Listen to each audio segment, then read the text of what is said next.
क्या आप 10वीं गणित में 100 में 100 अंक लाना चाहते हैं? यदि हाँ, तो ये वीडियो बिल्कुल आपके लिए है। मेरे प्यारे से बच्चों को मेरा प्यारा सा नमस्कार। मैं अक्षय सर बिंदास लर्नर में आपका स्वागत करता हूँ। ये 4 अंक के प्रश्नों का हल है। प्रश्न 11वां दिया है, 2 सेंटीमीटर त्रिज्या वाली 64 गोलियों को पिघलाकर एक बड़ा गोला बनाया गया। बड़े गोले की त्रिज्या ज्ञात कीजिए। बहुत ही सिंपल है। गोला बोला है तो आपको गोले का फॉर्मूला याद होना चाहिए, बाकी आसानी से बन जाएगा। तो यहाँ से देखिए क्या बोला है। सबसे पहले 2 सेंटीमीटर त्रिज्या वाली 64 गोलियों को पिघलाकर, कहने का मतलब ऐसा 2-2 सेंटीमीटर का क्या है, छोटा छोटा गोली है ऐसे। अब ये 64 तो है कुल। अब याद रखिए ये छोटा छोटा गोली है तो इसका त्रिज्या क्या होगा, छोटा होगा। तो ये इसकी त्रिज्या कितना दिया है, 2 सेंटीमीटर दिया है। क्लियर है। तो यहाँ से देखिए ये सबका 2-2 सेंटीमीटर का है। अब इन सब को मिलाकर 64 गोली है ना, सबको मिला देंगे तो ये क्या बन जाएगा, बड़ा गोला बनेगा।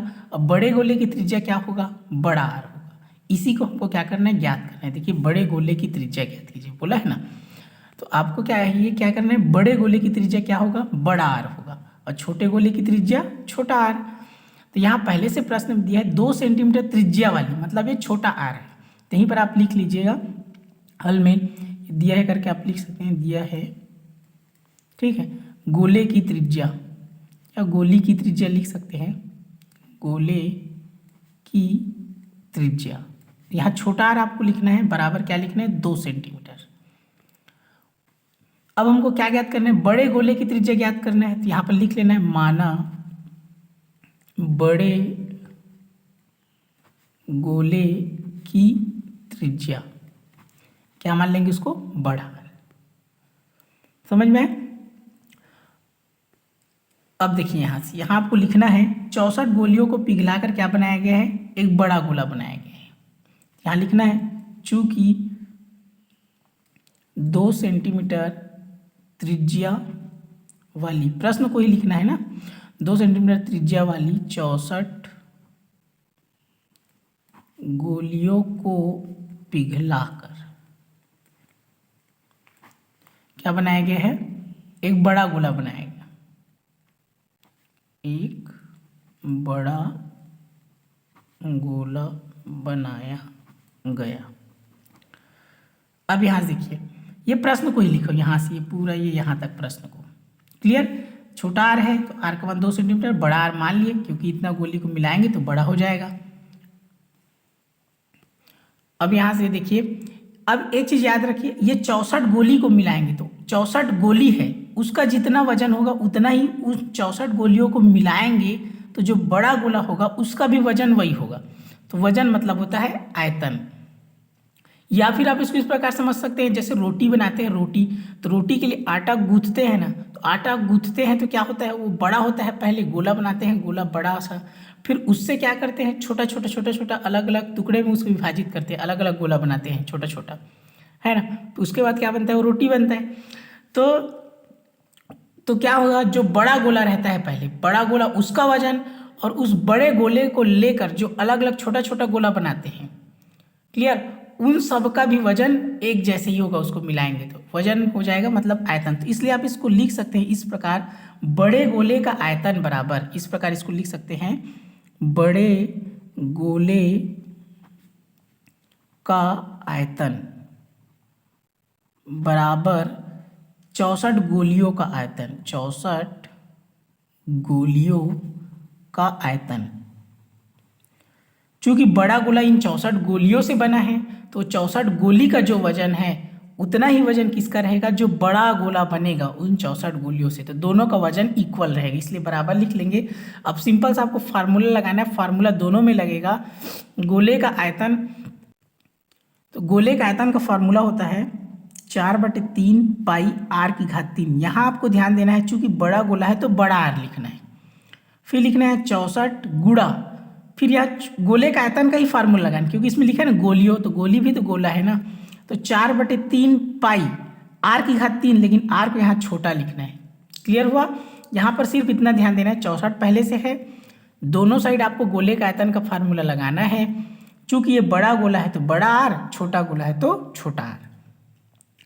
अब यहाँ से क्या होगा, यहाँ से दोनों साइड अगर गुणा में हैं और एक जैसे है तो वो कट जाता है, तो पाई से पाई कट गया, 4/3 और 4/3 कट गया, तो क्या बचा इसमें r की घात 3 बराबर यहाँ 64 बच गया, और क्या बचा है r की घात 3, तो r की घात 3 बराबर ये 64 हो गया। ये छोटा r है तो छोटा r का मान देखिए क्या माने थे 2, तो छोटा r के बदले रखेंगे 2, तो ये छोटा r के बदले क्या रख देंगे 2, तो 2 की घात 3, तो r की घात 3 बराबर ये 64 हो गया, 2 की घात 3 तो 2 तिया 6 नहीं करना है, 2 को 3 बार लिखना है ना, 2 गुणा 2 गुणा 2, ऐसे 2 गुणा 2 गुणा 2, 2 को 3 बार लिखना है और 2 तिया 6 नहीं करना है, तो कितना हो जाएगा, ये r की घात 3 हो गया।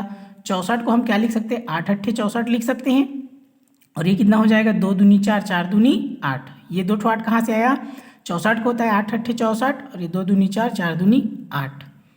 अब देखिए कितना हो गया, ये r की घात 3 और ये कितना हो गया 8 की घात 3, 1 2 3 है ना, तो 8 की घात 3 लिख सकते हैं, 3 3 कट जाएगा, तो घात समान है इसलिए आधार भी समान होगा, इस प्रकार भी इसको कर सकते हैं, 3 और 3 है तो r बराबर कितना हो गया 8। क्लियर हुआ, ये घात समान है तो आधार भी समान होगा, या 3 से 3 कट गया, इस प्रकार भी लिख सकते हैं।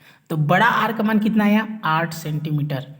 क्लियर हुआ, देखिए बड़ा r का मान कितना आ गया 8 सेंटीमीटर। तो देखिए यहाँ पर बताया था छोटा छोटा है तो छोटा तो होगा 2 सेंटीमीटर, लेकिन बड़ा होगा तो उसका त्रिज्या भी तो बड़ा होगा ना, तो अतः बड़े गोले की त्रिज्या कितना होगी 8 सेंटीमीटर होगी। इस प्रकार लास्ट में इसको लिख लेना है, अतः बड़े गोले की त्रिज्या 8 सेंटीमीटर होगी। ठीक है, इसका आंसर है। सिंपल सा है, बहुत ही इंपॉर्टेंट है, एग्जाम में पूछता ही है, और देखो ये आया भी है।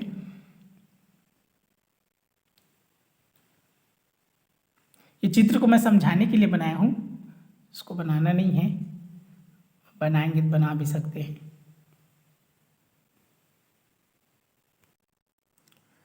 देखिए अगला प्रश्न है, मोस्ट इंपॉर्टेंट है, एग्जाम में आता ही है।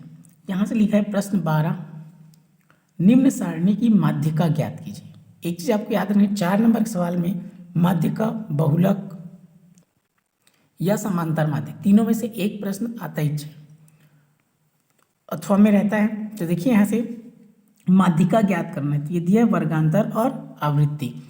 तो ये इस प्रकार लिखा है, आपको इसको खड़ी लिखना है, इस प्रकार आपको यहाँ पर इसको लिखना है, यहाँ पर लिख सकते हैं इसको हल करके, ये हल, यहाँ पर आप वर्गांतर या वर्ग अंतराल जो भी आप लिखना है लिख सकते हैं, वर्ग, यहाँ पर आपको लिखना है बारंबारता, लिखना है बारंबारता, इसको आप नहीं लिखना है, वर्ग या वर्गांतर आप लिखेंगे चलेगा। यहाँ से देखिए 0 से 10, इसको आप खड़ी करके लिख देना है, 0 से 10, 10 से 20, 20 से 30, 30 से 40, 40 से 50, 50 से 60, सिंपल सा है, ऐसे लिखा है, उसको आपको खड़ी लिखना है। ये वर्ग है, वर्गांतर भी आप लिख सकते हैं इसको। क्लियर, अब ये आवृत्ति भी लिख सकते हैं इसको, आवृत्ति या बारंबारता, आप कॉमन यहाँ पहले से क्या दिया है, आवृत्ति दिया है, तो आप आवृत्ति लिख सकते हैं, आवृत्ति या बारंबारता, ये आवृत्ति। अब आवृत्ति कितना दिया है, ये 1 हो गया, 12, 24, 32, 10, 5, इतना हुआ। अब यहाँ से देखिए, अब आवृत्ति, यहाँ आपको लिखना है संचयी आवृत्ति लिखना है, क्या लिखना है, संचयी उसमें जोड़ देना है, और ये आवृत्ति। क्लियर हो गया, तो ये हो जाएगा आवृत्ति को, इसको एफ से दर्शाते हैं, फ्रीक्वेंसी बारंबारता एफ, और इसको लिखते हैं सी एफ। क्लियर हुआ, संचयी बारंबारता, सी कॉम्बिनेशन होता है, एफ फ्रीक्वेंसी मतलब आवृत्ति या बारंबारता, तो ये एफ है और ये क्या है, सी एफ है। अब यहाँ से देखिए, ये तो प्रश्न ही है, यहाँ तक समझ आ गया होगा, ये प्रश्न है, बस जो इसको खड़ी करके लिखे हैं। अब यहाँ से आपको दिमाग लगाना है, यहाँ से देखिए जो एक है ना, जो पहला दिया है उसको वैसे ही लिखते हैं, यहाँ थोड़ा ध्यान से देखिएगा, एक का एक ही है। अब इसको तिरछा जोड़ते हैं, जैसे 1 हो गया ना, तो इस 1 को जोड़ेंगे इस 12 से, ऐसे इस 1 को किसे जोड़ना है, 12 से, और उसको लिखना है, तो 1 और 12 कितना होगा, 13। क्लियर हुआ, एक में ये 1 है, इसको इस 12 से जोड़ना है। अभी इसको मैं इसको समझाने के लिए ऐसे कर दे रहा हूँ, 1 और 12 ऐसे आपको जोड़ना है। तो 12 कितना हो गया 13। अब आपको तिरछा तिरछा जोड़ते जाना है। जैसे ये 13 और 24 को जोड़ना है तो 24 और 13 कितना होगा 24 3 27 10 37। फिर 37 और 32 को जोड़ना है 30 30 60 67 और 2 कितना हो जाएगा ये 69। फिर 69 और 10 को जोड़ना है तो कितना होगा 79। 79 और 5 को जोड़ेंगे कितना होगा 84। क्लियर हुआ। ये इसको मैं समझाने के लिए किया हूँ, आपको ऐसे एरो नहीं करना है। तो पहला को लिखना है, बाकी ऐसे तिरछा जोड़ना है। 1 12 13 13 24 37 37 32 69 69 10 79 79 5 84। क्लियर हो गया। अब यहाँ से देखिए जो लास्ट है इसको लेते हैं, यहाँ इसको लेंगे तो n बराबर कितना है 84। ये जो इसको लेना है आपको, इसको लास्ट को देखना है। क्लियर, वो n का मान है। तो n बराबर कितना हो गया 84। यही क्या है माध्य का अंक है। तो यहाँ से आपको क्या करना है n बराबर 84, तो इसको आप 2 से भाग देना है, क्योंकि आपका फार्मूला होता है, पहला चीज आप फार्मूला समझ ले। इसका जो माध्यिका है, माध्यिका का फार्मूला होता है, ये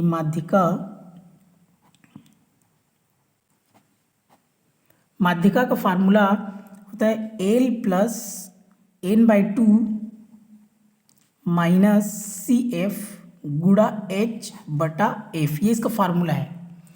फार्मूला याद रखें, आपसे आसानी से बनेगा।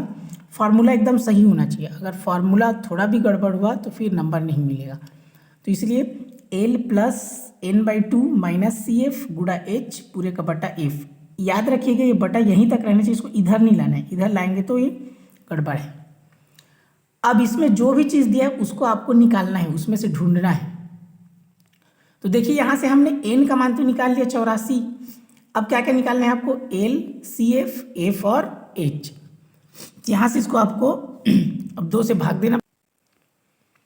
तो इस n को क्या करेंगे आप, अब इसको 2 से आप भाग देंगे, n हो गया n/2 दिया है ना, ये क्या हो जाएगा, यहाँ से आप इसको कर देंगे n/2। तो n का मान कितना है 84/2, ये है ना। अब इसको भाग देंगे 2 चौक 8 2 दूनी 4। तो n/2 का मान कितना आ गया 42। यहाँ से देखिए ये n/2 का मान कितना आया 42। तो यहाँ से यही जो 42 है ये क्या है माध्य का अंक है। क्या है ये माध्य का अंक। ध्यान से समझिए, जो लास्ट में आएगा 84 वो n का मान, उसको किससे भाग देना है 2 से, तो n/2 निकलेगा। तो ये भाग दिए तो कितना आया 42। ये 42 क्या है माध्य का अंक है। इतना क्लियर। अब क्या करना है, इस 42 को आपको इसमें ढूंढना है, किसमें संचयी आवृत्ति वाले में, इस वाले लाइन में आपको ढूंढना है कि 42 कहाँ है। तो यहाँ पर देखिए 37 तक की गिनती में 42 आता है क्या, नहीं आता। यहाँ समझिएगा 37 तक की गिनती में 42 नहीं आता, लेकिन 69 तक की गिनती में 42 आता है कि नहीं बताइए, आता है। ठीक, तो 69 तक की गिनती में 42 आता है। तो इसीलिए क्या होगा, ये जो 42 है आपको लिखना है इसको 42 माध्य का अंक 42। देखिए माध्य का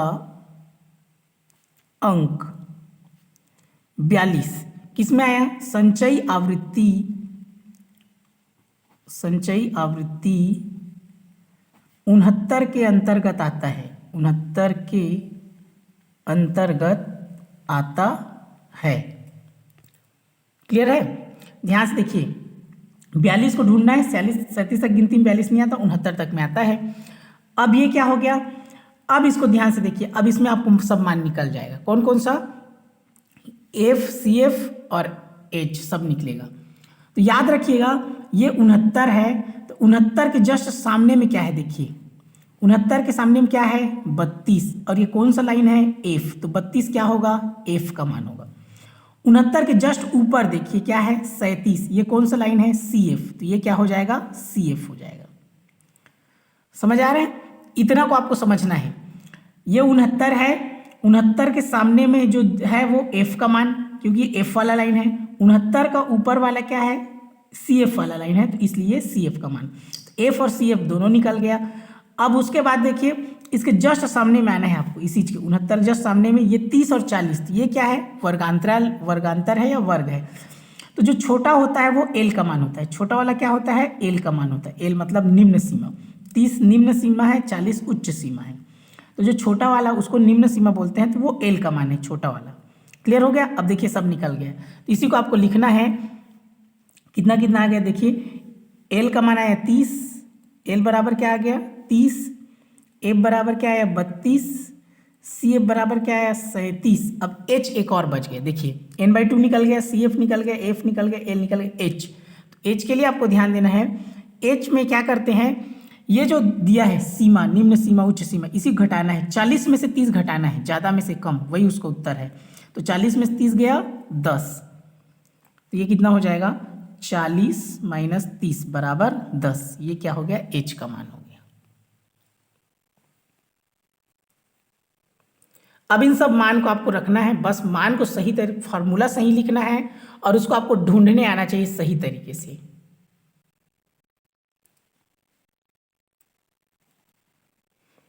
अब मान रखेंगे, देखिए एल का मान कितना हो गया 30 प्लस n/2। अब चाहे डायरेक्ट n का मान 84 भी लिख सकते हैं, या डायरेक्ट n/2 का मान कितना है 42, तो 42 भी लिख सकते हैं डायरेक्ट।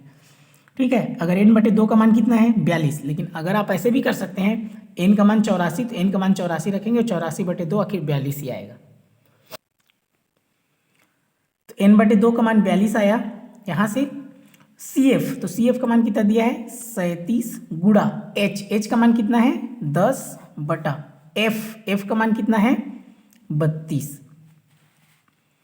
अब इसको सॉल्व करना है आपको, 30 प्लस 42 में 37 गया, 5 गुड़ा 10 बटा 32। अगर ये कटेगा तो आप कटा सकते हैं, जैसे ये 2 से कट जाएगा, तो 2 एकम 2 और कितना हो जाएगा 16 दूनी 32 और 2 पंचे 10। यहाँ से हो गया 30 प्लस 5 पंचे 25 बटा 16। अब यहाँ से आप दो तरीके से हल कर सकते हैं, या तो 30 और 16 का ऐसे तिरक गुणा करके बना सकते हैं, या 16 में 25 का भाग देके 30 से जोड़ना है। तो यहाँ से आपको रफ कार्य करना है, 16 में किसका भाग देना है 25 का। तो यहाँ से देखिए मैं यहाँ बता दे रहा हूँ, ये रफ कार्य आपको करना है। इसको इधर जैसे ये 25 है, इस आपको 16 से भाग देना है। देखिए 16 एकम 16 और इसको आप घटाएंगे तो ये बचेगा 15 में से 6 गया 9, ये कट जाएगा, दशमलव लगाएंगे कितना बचेगा 0। तो ये हो जाएगा 16 पंचे 80, 16 छक्के 96 होता है, 16 पंचे 80 हो जाएगा, कितना बचेगा 10। तो दशमलव लगाते तो 1 शून्य बढ़ता जाता है, तो 16 छक्के 96। अब बस दशमलव 2 स्थान तक लिखना है, कितना आ गया 1.56। ये हो गया 30 प्लस हो गया 1.56। अब आप इसको सही तरीके से जोड़ने आना चाहिए, चूंकि ये दशमलव वाला है तो इसको जोड़ते कैसे हैं, ये 30 हो गया, दशमलव करके 2 शून्य आगे लिखना है और 1.56 ऐसे लिखना है। तो ये 5 6 रहेगा, 1 और 0 को जोड़ेंगे तो 1 और ये 3, तो 31.56 होगा। उल्टा सीधा नहीं लिखना है, 1 को इधर इसके नीचे ही लिखना है, 0 के नीचे ही, 3 के नीचे नहीं लिख देना है। पता है, उल्टा सीधा लिखे, 1 इधर लिखे 0.56, ऐसा नहीं लिखना है। क्लियर है। तो ये हो गया, कितना हुआ 30 और 1 31.56। यही क्या है इसका आंसर है।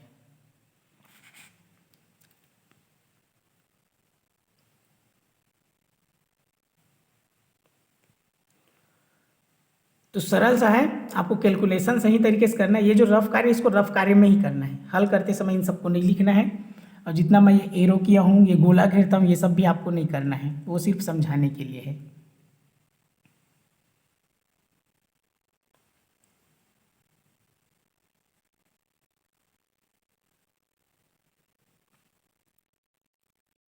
इस वीडियो को ध्यानपूर्वक देखने के लिए आपका हृदय की गहराइयों से प्रेमपूर्वक धन्यवाद।